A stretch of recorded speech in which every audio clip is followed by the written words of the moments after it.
Hello friends, this is Shalini Srivastava. स्वागत है आपका टीचिंग लर्नर्स में। तो कैसे हैं आप लोग? उम्मीद है कि आप लोग बढ़िया होंगे और आपकी पढ़ाई अच्छी चल रही होगी।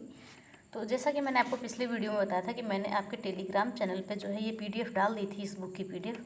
तो उस पीडीएफ को तो आप पढ़ेंगे ही, साथ में अगर आपको उसकी रीडिंग भी मिल जाए तो ज़्यादा अच्छा रहेगा। तो इसकी हम रीडिंग कराएंगे आपके बीपीएससी 4.0 के लिए। मैंने एक प्लान किया है कि आपको पहले एससीईआरटी, बिहार एससीईआरटी का पूरा कवर कराया जाएगा। ओके, बिहार एससीईआरटी हम पूरा कवर कराएंगे आपको। उसके बाद हम और दूसरा सब्जेक्ट भी लेके आएंगे। तो इसके लिए आप देख रहे होंगे कि हम आपके लिए यहाँ पर कक्षा 3 से 12 तक की सभी बुकों का संकलन लेके आएंगे। ठीक है, कक्षा 3 से 12 तक का सभी बुक का संकलन आएंगे। और ये पीडीएफ आपके लिए बहुत ही इंपॉर्टेंट है, क्योंकि यहाँ से आपके पिछले एग्जाम में जो है क्वेश्चन बने भी हैं, चाहे टीआरई 3.0 है, चाहे 2.0 या 1 पॉइंट है। तो इसमें हम जो है आपको क्लास वाइज एक क्लास का एक सब्जेक्ट एक दिन में लेकर आएंगे। और आज जो हम आपके लिए लेके आए हैं, तो आज जो हम आपके लिए लेके आए हैं इसमें क्या होगा आपके लिए, इसमें हम कक्षा 3 की वर्ग 3 की पर्यावरण कराएंगे आपको। ठीक है, वर्ग 3 की पर्यावरण कराएंगे, जो एकदम बेसिक है, क्योंकि स्टार्टिंग यहीं से होती है। जैसा कि आप एनसीईआरटी में भी पढ़ते हैं, जब सीटेट की तैयारी कर रहे होंगे तो वहाँ पहली और दूसरी के लिए तो आपका होता नहीं है पर्यावरण, और तीसरा से स्टार्ट होता है। ठीक है, तो हम यहाँ पर वर्ग 3 से 12 तक की सभी बुकों को आपको कराएंगे।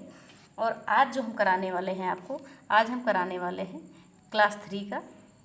ओके, आज हम कराने वाले हैं आपको क्लास 3 का जो है पर्यावरण। ठीक है, तो छोटी सी वीडियो आएगी, ज़्यादा बड़ी नहीं है। और इसके साथ ही आप इस पीडीएफ को भी टेलीग्राम चैनल पर जाके पढ़ सकते हैं, और वहाँ पे मैंने पीडीएफ डाल दी है। तो आज के लिए हम स्टार्ट करते हैं, और अच्छे से पढ़िएगा, क्योंकि यहाँ से क्वेश्चन बनते हैं। आप ये देख लीजिए कि टीआरई 3.0 में लगभग 25 से 30 क्वेश्चन बने थे। तो ये भी देख लीजिएगा, जो रद्द हुआ था उसका भी और ये भी।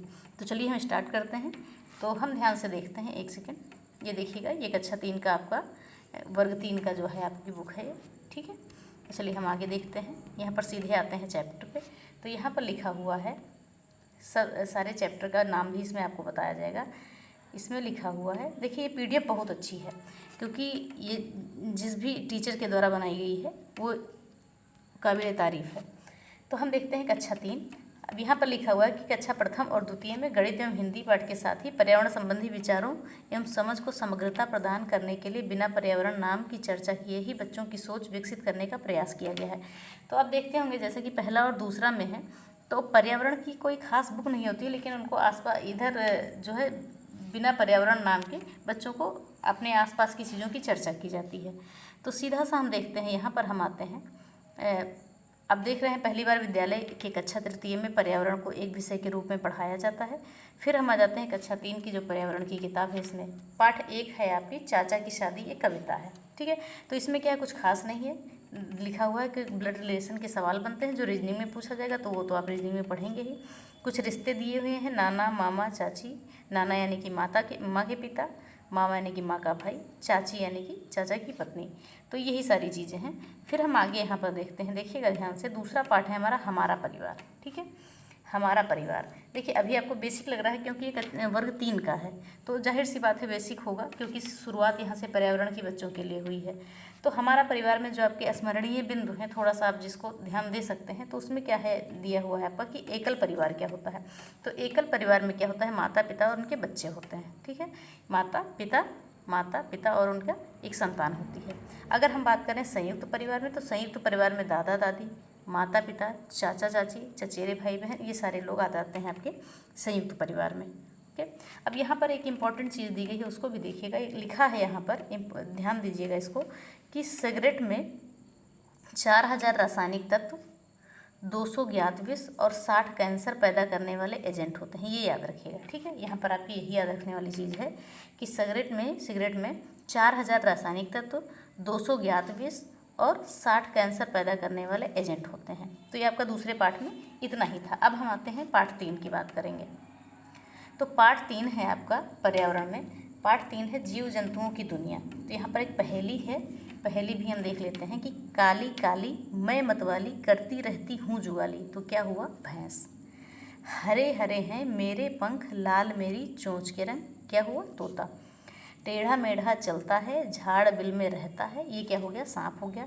गोल गोल में जाल बनाती, छोटे जीवों को उलझाती। ये हो गई मकड़ी। और पानी में रहने वाले जंतु मछली, इन्हें जलचर कहते हैं। ठीक है। जो पानी में रहने वाले जंतु होते हैं उन्हें क्या कहते हैं? जलचर कहते हैं। तो ये नॉर्मल सी बात है, आप जानते होंगे, जैसे कि मछली है तो पानी में रहने वाले जंतुओं को हम जलचर कहते हैं, ठीक है। चलिए आगे हम देखते हैं। अब यहाँ पर कुछ जो पॉइंट है वो सारी पॉइंट यहाँ पर मेंशन किया गया है, बहुत ही बढ़िया PDF है ये। तो मांसाहारी का मतलब जो जीव मांस खाते हैं। शाकाहारी का मतलब जो जीव मांस नहीं खाते हैं। शाकाहारी जीव पेड़ पौधे से अपना भोजन प्राप्त करते हैं। सर्वाहारी क्या होते हैं? जो जीव पेड़ पौधे तथा मांस दोनों को खाते हैं उन्हें हम सर्वाहारी कहते हैं, ठीक है। अब आता है पार्ट 4। पार्ट 4 आपका क्या है? रंग बिरंगे पंख। देखिए थोड़ा स्पीड में पढ़ाया जा रहा है क्योंकि PDF भी आप आराम से पढ़ लेंगे और इतना समय नहीं है, क्योंकि अगर आप ये सब वीडियो 1-2 बार देख लेंगे तो आपको एकदम याद हो जाएगी, तो फिर और किसी चीज़ की चिंता नहीं रहेगी, आपको बाकी तैयारी करनी पड़ेगी। तो हम बात करेंगे, पक्षियों के कुछ नाम दिए हैं और ये भी बताया गया है कि क्या खाते हैं। तो गौरैया क्या खाती है? चावल, गेहूँ, कीड़े खाते हैं और ये पेड़ पर रहती है, ठीक है। बाज क्या करते हैं? सांप, छिपकली, चूहे और अन्य तरह के जीव को खाते हैं। और कौवा जो है मांस, कीड़े मकोड़े, रोटी आदि खाता है, ठीक है। देखिए जैसा कि आप NCERT में भी पढ़ते थे तो वही सारी चीज़ें हैं, कुछ चीज़ें मैच करती भी हैं, कुछ चीज़ें एक्स्ट्रा भी हैं, तो वही सारी चीज़ों को हम देखेंगे। अब यहाँ पर हम देखेंगे पक्षियों की चोंच की बात करेंगे। बाज, चील और गिद्ध जैसे मांसाहारी पक्षियों की चोंच छोटी और हुक की तरह मुड़ी होती है, ठीक है। क्या है? अगर पूछा जाए कि छोटी और हुक की तरह मुड़ी हुई जो चोंच होती है वो किसकी होती है? तो वो होती है बाज, चील, गिद्ध, ठीक है, मांसाहारी पक्षियों की।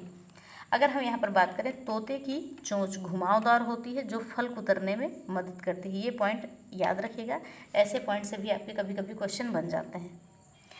तोते की चोंच घुमावदार होती है जो फल कुतरने में मदद करती है। फिर आगे है कबूतर, गौरैया आदि की चोंच छोटी और मजबूत होती है जो अनाज के दानों की तोड़ने में सक्षम होती है। यानी कबूतर जो है और गौरैया है, इनकी चोंच छोटी और मजबूत होती है क्योंकि इन्हें जो है अनाज के दाने तोड़ने पड़ते हैं।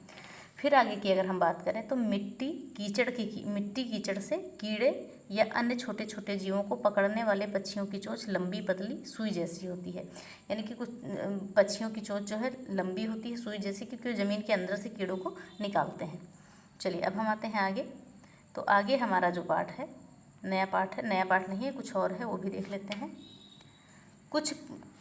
कुछ पक्षियों की चोंच में निस्पंदन प्रणाली होती है। कहने का मतलब कि छानने की, यानी कि छान के खाते हैं लगभग, यानी कि छानने की प्रणाली होती है, निस्पंदन की प्रणाली होती है। जैसे बतख, फ्लोमिंगो आदि ऐसे पक्षी पानी के आसपास रहते हैं तथा अपना भोजन पदार्थ जैसे कीचड़ आदि को अलग कर देते हैं। यानी कि ये कहने का मतलब है कि कुछ पक्षी जो होते हैं उनकी चोंच जो है वो निस्पंदन प्रणाली उनकी चोंच में होती है, यानी कि वो छानने, जैसे कि पानी से कीट को अलग करके वो खा लेते हैं, कीचड़ से अलग करके चीज़ों को खा लेते हैं। तो ये हो गया। फिर आता है अगला हमारा पाठ क्या है? अगला हमारा पाठ है, हम कह सकते हैं पाठ 5 है, पेड़ पौधों से दोस्ती। इसमें ज़्यादा कोई परीक्षा संबंधी स्मरणीय तथ्य नहीं है, तो यानी कि इस पाठ को यहाँ पर नहीं मेंशन किया गया है। फिर आगे हम बात करेंगे पाठ 6 की, ठीक है। तो पाठ 6 में क्या है? पाठ 6 है आपका पत्ता हूँ मैं हरा भरा, ठीक है। तो कहने का मतलब यहाँ पर क्या कहा गया? नोक वाले पत्ते कौन से होते हैं? पीपल के होते हैं। गोल पत्ते होते हैं आपके बरगद के होते हैं, ठीक है। और बरगद कैसा होता है? मजबूत, बरगद का जो है मजबूत मोटा तना, शाखाओं से जड़ें लटकती हुई होती हैं जो ज़मीन तक चली जाती हैं तथा पेड़ों को सहारा देती हैं। जब आप छोटे रहे होंगे तब बरगद की जो है जो जड़ें लटकती रहती हैं उन्हीं से बच्चे झूला झूलते हैं, ठीक है, शाखाएँ जो से जड़ें लटकती हैं। फिर आगे आता है हमारा पाठ है पाठ 7 क्या है? तरह तरह के भोजन। पाठ 7 है आपका तरह तरह के भोजन, ठीक है। कहाँ पर कैसा, कौन से त्यौहार में कैसा खाया जाता है? तो मेष क्रांति यहाँ पर होती है जो है, यहाँ पर सत्तू खाया जाता है। भोजपुर का लिट्टी और चोखा फेमस है। मिथिला का दही चूड़ा फेमस है। और हम बात करेंगे तमिलनाडु, आंध्र प्रदेश और केरल में जो है इडली डोसा पसंद किया जाता है, ठीक है। तो ये सारा आपका जो बुक में है वही पॉइंट निकाल कर यहाँ पर रखे गए हैं, कुछ एक्स्ट्रा नहीं है। केरल में नारियल का तेल का प्रयोग किया जाता है, या नारियल के तेल में मछली तल के जो है खाते हैं लोग। आपने NCERT में पढ़ी होगी जो सीटेट की आप तैयारी कर रहे हैं। और बात करेंगे यहाँ पर शाहजहाँ औरंगजेब की कहानी, ये छोड़िए। अगर हम बात करें यहाँ पर क्या दिया है? बच्चों के लिए कुछ विशेष त्यौहार और विशेष क्या चीज़ें मिलती हैं बच्चों को खाने को। छठ में बच्चों को जो है ठेकुआ मिलता है, ठीक है। होली में यहाँ पर क्या बनती है? गुजिया, पकौड़े, कचौड़ी। ईद में सेवई खीर। और क्रिसमस में जो है भारत में बिरयानी, चावल, चिकन मसाला, यही सारी चीज़ें बनती हैं। और दीपावली के लिए मिठाई फेमस है। और शनिवार को जो है खिचड़ी, जैसे कि आपके स्कूल में शनिवार को खिचड़ी बनती है, तो वो चीज़ें हैं, ठीक है। फिर आता है अगला पाठ आपका, पाठ 8, कुछ कच्चा कुछ पका हुआ बच्चों के लिए, ठीक है। पाठ 8 है कुछ कच्चा कुछ पका हुआ बच्चों के लिए। तो कच्ची खाई जाने वाली चीज़ें, जैसा कि पाठ में आपके मेंशन है, पाठ में चीज़ें दी गई हैं कि खीरा, चुकंदर, सेब, अंगूर। और पकाकर खाई जाने वाली चीज़ों में आपका क्या है, चावल, मांस, रोटी आदि चीज़ें हैं जो हम पकाकर खाते हैं। अगर बात करें यहाँ पर कच्ची भी खा सकते हैं, पकाकर भी खा सकते हैं, तो गाजर हो गया और पत्ता गोभी हो गया, ठीक है। जो चीज़ें दी हुई हैं बस वही चीज़ें हम यहाँ पर देख रहे हैं। फिर अगला है पाठ 9। पाठ 9 में क्या है आपका, ध्यान से देखिएगा, पकाएंगे खाएंगे, ठीक है, ये पाठ का नाम है। तो पकाने का तरीका क्या है, पकाने का तरीका और खाने का सामान। अगर कहा जाए कि भून कर किसको खाते हैं तो आलू को, तल कर किसे खाएंगे तो पराठा को, उबाल कर खाते हैं मंडा को, और सेंक कर खाते हैं मक्का यानी कि भुट्टा और रोटी को। यानी कि जो आपके पाठ में चीज़ें वस्तुएं दी हुई हैं वही चीज़ों को हम यहाँ पर देख रहे हैं। फिर आगे आपके पाठ का नाम है घर को जाने, ठीक है। जैसा कि आपने एनसीईआरटी में भी पढ़ा था कि कहाँ पर कैसे घर होते हैं, तो इससे आपको याद भी आ रहा होगा। तो पाठ 10 है घर को जाने। घर बनाने में आमतौर पर लकड़ी, भूसा, घास, मिट्टी, ईंट, सीमेंट, लोहा आदि चीज़ों की आवश्यकता होती है, ठीक है। अगर हम स्थान की बात करें, ये बहुत ही इंपॉर्टेंट है, चाहे अगर आपका सीटेट नहीं भी क्वालिफाई है तो सीटेट में भी आपके ऐसे क्वेश्चन पूछे जाते हैं। तो असम में कैसे घर बनाए जाते हैं आपके, ज़मीन से 3-4 फीट मीटर ऊंचे बांस के खंभे पर अंदर से लकड़ी का बना होता है। तो असम में घर कैसा बना होता है, ज़मीन से 3-4 मीटर ऊंचे बांस के खंभे पर अंदर से लकड़ी का बना होता है, ठीक है। अगर हम बात करें यहाँ पर मनाली में कैसे घर बने होते हैं, तो मनाली में जो है पत्थर एवं लकड़ी का प्रयोग करके घर बनाया जाता है। लेह लद्दाख की बात करें, लकड़ी के 2 मंजिल घर होते हैं यहाँ पर। निचली मंजिल पर कोई खिड़की नहीं होती है तथा नीचे जानवरों को रखा जाता है, ठीक है। यानी ऊपर लोग रहते हैं और नीचे जानवरों को रखा जाता है। 2 मंजिल का घर होता है लकड़ी का, और निचली मंजिल पर जो है कोई खिड़की नहीं होती है। अगर हम बात करें राजस्थान में कैसे घर बनाए जाते हैं, तो यहाँ पर मिट्टी के घर, छतें जो है कटीली झाड़ियों से बनी होती हैं और घास फूस का प्रयोग होता है। तो ये सारी चीज़ें हम याद रखेंगे क्योंकि पूछी जा सकती है। कश्मीर में जो है हाउस बोट और डोंगा हाउस बनते हैं, ठीक है। नाव के आकार का घर होता है और डोंगा हाउस होता है। और दिल्ली में बात करेंगे तो ऊंची ऊंची इमारतें और पक्के मकान, यानी कि जैसा कि आपके पाठ में है वैसी ही चीज़ें यहाँ पर बताई गई हैं। अगर हम बात करें यहाँ पर पाठ 11, वही पर्यावरण में वर्ग 3 के पर्यावरण में आपको दिया हुआ है पाठ 11, दीपावली की तैयारी। तो धूप से सीलन कैसे कैसे भगाया जाता है, जैसे इस पाठ में बताया गया है कि माँ ने सुखदा को पुकारा, सुखदा जो है लड़की थी, माँ ने सुखदा को पुकारा और डिब्बों को खोलकर बाहर धूप में रखने को कहा खराब गंध के कारण। क्यों कहा खराब गंध के कारण, क्या कहा कि जो है डिब्बों को खोलकर धूप में रख दो जिससे गंध चली जाए। रजाई कंबल को धूप में रखने से गंध नहीं आती है। सीलन नमी को दूर करने के लिए धूप में सामान रखा जाता है। बस इसमें इतनी ही चीज़ें हैं। फिर हम बात करेंगे पाठ 12 क्या है। पाठ 12 में जो है दिशा के बारे में कुछ बताया गया है, जैसा कि आप जानते हैं, थोड़ा सा डायरेक्शन के बारे में, दायां बायां ऊपर नीचे, यही सारी चीज़ें। फिर पाठ 13 की बात करें, स्कूल के आसपास। इस पाठ का नाम है स्कूल के आसपास। तो कहने का मतलब है सूर्य पूर्व दिशा में उगता है, जैसा कि पाठ में आपके बताया गया है, और बच्चों को समझाने के लिए आप ऐसी चीज़ें प्रयोग कर सकते हैं। तो पश्चिम दिशा में डूबता है, यानी कि सूरज जो है पूरब में उगता है, पश्चिम में डूबता है। ये आपका क्या हो गया, ईस्ट हो गया, ये पूरब हो गया, ये आपका पश्चिम हो गया। ईस्ट मतलब पूरब, वेस्ट मतलब पश्चिम, ठीक है, और नॉर्थ मतलब उत्तर, और साउथ ये नीचे है आपका दक्षिण, ठीक है। तो बस इतनी चीज़ें यहाँ पर बताई गई हैं। बाकी दिशा से संबंधित क्वेश्चन आप रीजनिंग में भी बनाएंगे। तो इसमें ये भी कहा गया है कि सूर्य की ओर मुँह, ठीक है, सूर्य की ओर मुँह तो परछाई कहाँ बनेगा, ठीक है। ऐसे प्रश्न आप रीजनिंग में बनाएंगे जैसा कि लिखा हुआ है। अब अगला पाठ है पानी। ये कविता है बच्चों के लिए। बारिश के अलावे हमें पानी जो है, बारिश के अलावा पानी हमें कहाँ से मिलता है, झील से, झरना से, नहर से, नलकूप से, कुआं, सागर, तालाब, नदी आदि से हम जो है पानी प्राप्त कर सकते हैं। फिर आगे है आपका 15 पाठ है वर्ग 3 के पर्यावरण में। पाठ 15 है कि दानापुर से गौरा तक, ठीक है, दानापुर से गौरा तक। तो इसमें क्या है कि कितने बजे खुली, कितने बजे पहुंची। गणित के समय में जैसे गणित में जैसे समय और दूरी वाले सवाल आते हैं वहीं से ज़्यादा बनते हैं, ठीक। तो ऐसे थोड़ा सा दिया है, ज़्यादा कुछ है नहीं इसमें पर्यावरण में। फिर आगे है चिट्ठी का सफ़र, ठीक है, चिट्ठी का सफ़र अगले पाठ का नाम है। पाठ 16 है आपका, डाकिया चिट्ठी लाता है। डाकिया का पहनावा क्या है इसमें, टोपी, खाकी, वर्दी, चिट्ठी से भरा हुआ थैला। और आजकल हम किससे मैसेज भेजते हैं, किसी को व्हाट्सएप हो गया, व्हाट्सएप हो गया, इंस्टाग्राम हो गया, या जिससे भी आपको मैसेज भेजते हैं, नई नई टेक्निक आ गई हैं सारी। फिर पाठ 17 आगे क्या है, पाठ 17 है कपड़े तरह तरह के। पाठ का क्या नाम है, कपड़े तरह तरह के। सूती और हवादार होते हैं, ठीक है, जिनसे हमारा शरीर ठंडा रहता है। सर्दी में हम ऊनी कपड़े पहनते हैं, ठीक है। सर्दी में ऊनी कपड़े हमारे शरीर को गर्मी को बाहर शरीर में से जो है गर्मी को बाहर नहीं जाने देते हैं। तो ये सारी चीज़ें हैं, कपड़ों के बारे में है, कुछ खास नहीं है। फिर आगे हम देखेंगे तेरी मेरी उछल कूद, पाठ 18। ये थोड़ा ध्यान रखिएगा। खेल का नाम है, खिलाड़ियों की संख्या है। तो खेल क्या है? क्रिकेट। क्रिकेट में आपके कितने खिलाड़ी होते हैं? 11 होते हैं। हॉकी में भी आपके 11 होते हैं। फुटबॉल में भी आपके 11 होते हैं। और बास्केटबॉल में आपके होते हैं 5 खिलाड़ी। और कबड्डी में होते हैं 12 खिलाड़ी, ठीक है। 7 कोर्ट और 5 रिजर्व। अगर हम बात करें यहाँ पर कबड्डी में आपके कितने होते हैं? कबड्डी में आपके 7 खिलाड़ी होते हैं, ठीक है। और पोलो में बात करें अगर हम, तो पोलो में आपके होते हैं 4 खिलाड़ी, ये भी याद रखिएगा, ठीक है। तो क्रिकेट में 11, हॉकी में 11, फुटबॉल में 11, बास्केटबॉल में 5 और कबड्डी में 12।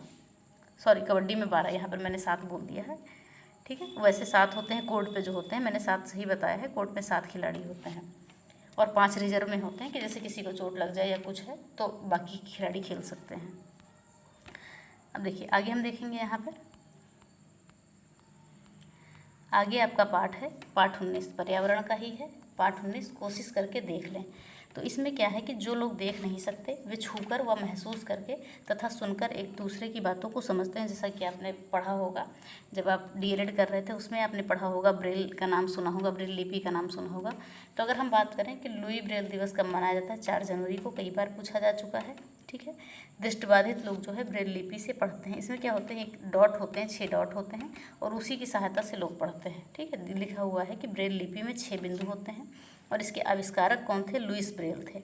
इन्हें क्या है, चोट लगने के कारण इनकी आँख खराब हो गई थी लुईस ब्रेल की। तो सीधे सीधे याद रखिएगा कि ब्रेल दिवस कब मनाया जाता है? 4 जनवरी को।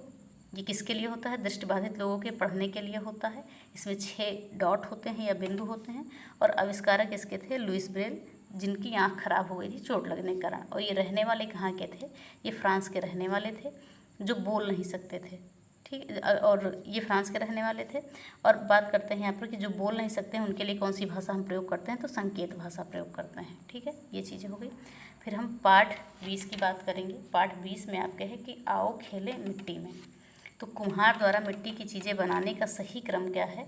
कि मिट्टी को खोद कर लाना, फिर तैयार करना मिट्टी को, चाक पर बर्तन बनाना, बने बर्तन को खुखाना, सूखे बर्तन को आग में पकाना, पके बर्तन पर रंग लगाना और बाजार ले जाना, ठीक है। तो ये सारा कुछ था, आपका क्रम था, ठीक है। कि कुम्हार मिट्टी के बर्तन कैसे चीज़ें बनाता है, ये क्रम था कि पहले मिट्टी खोद कर लाता है, फिर तैयार करता है, फिर बर्तन बनाता है, फिर बर्तन को खुकाता है, फिर आग में सेकता है, फिर रंग लगाता है और बाज़ार में बेच देता है।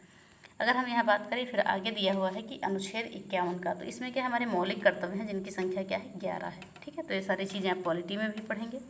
और यहाँ पर एक चीज़ और दी हुई है कि बिहार पृथ्वी दिवस कब मनाया जाता है?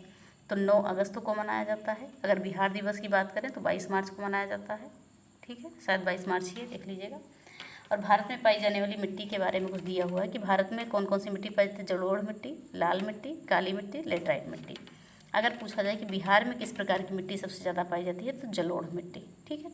तो ये चीज़ आप रखेंगे। यहाँ पर आपका जो है क्लास 3 का पर्यावरण हमने पूरा कर दिया है। कल हम जो है क्लास 4 का पर्यावरण आपको पढ़ाएंगे। तो आज के लिए इतना ही, थोड़ी छोटी वीडियो, अच्छे से देखिएगा। देखिए यहाँ पर हम आपके, जैसा कि मैंने कहा है कि यहाँ हम आपकी बीपीएससी 4.0 के लिए ध्यान से देखिएगा। पूरी SCERT यानी बिहार की SCERT हम पूरा कराएंगे 3 से 12 तक का, और इसी PDF से आपको रीड कराएंगे। और PDF भी आपके टेलीग्राम चैनल पर पड़ गई है। Telegram channel teaching learners by Shalini Srivastava, वहाँ से PDF को देख के आप पढ़िएगा और यहाँ से रीडिंग कर लीजिएगा, ठीक है। कान में ईयरफोन लगाइएगा और आराम से रीड करिएगा। 2-3 बार आप पढ़ लेंगे तो आपको लिखने की ज़रूरत नहीं है, यहीं से आपका रिवीजन हो जाएगा। अभी क्या है, बेसिक है आपका, क्योंकि यहाँ वर्ग 3 का हम देख रहे हैं, ठीक है। क्योंकि वर्ग 3 है, यहाँ से शुरुआत है पर्यावरण की, तो यहाँ आपको ईजी मिलेगा, ठीक है।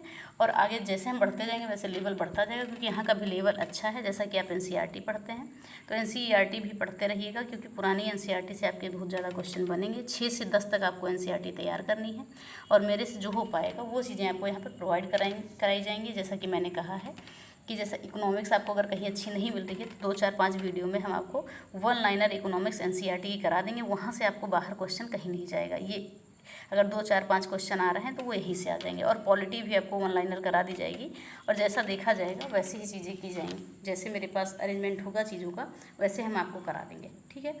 तो चलिए, उम्मीद करते हैं कि वीडियो पसंद आई होगी। तो अगर वीडियो पसंद आई तो प्लीज़ वीडियो को लाइक करें, शेयर करें और चैनल को सब्सक्राइब करें, साथ में बेल आइकन दबाना ना भूलें। और हाँ, इसको पढ़ते रहें, बहुत ही इंपॉर्टेंट है कि ये आपका एकदम इंपॉर्टेंट PDF है। यहाँ से आपके कम से कम 25-30 क्वेश्चन फंसेंगे, ये आप याद रखिएगा। वो चाहे आप TRE का चाहे जो भी एग्ज़ाम दे लीजिए, क्योंकि ये बिहार स्कूल की किताबें हैं। ठीक है, तो चलिए इसी के साथ वीडियो ख़त्म करते हैं। धन्यवाद, जय हिंद।